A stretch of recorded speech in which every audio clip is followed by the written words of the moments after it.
Hello friends, आज हम anaemia से संबंधित आँख में होने वाली परेशानियों के बारे में समझने की कोशिश करेंगे।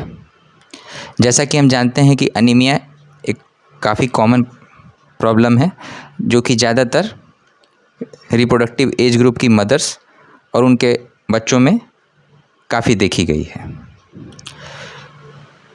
प्रेग्नेंट मदर्स में हीमोग्लोबिन का लेवल कम से कम 11% या उससे अधिक होना चाहिए, क्योंकि ऐसा देखा गया है और साइंटिफिक स्टडी में ऐसा पाया गया है कि जिन माताओं में हीमोग्लोबिन का लेवल 11% से कम हो उनके बच्चों में प्रीमेच्योरिटी से संबंधित परेशानी जैसे कि लो बर्थ वेट, इन्फेक्शंस और ज़्यादा देर तक NICU में स्टे की समस्या देखी गई है।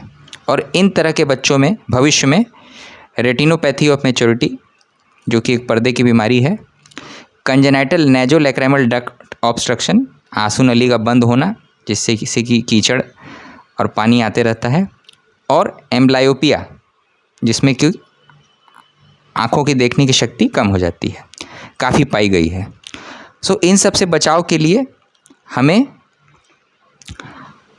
माँ और बच्चों में आयरन और कैल्शियम का लेवल ऑप्टिमम रखने की ज़रूरत होती है।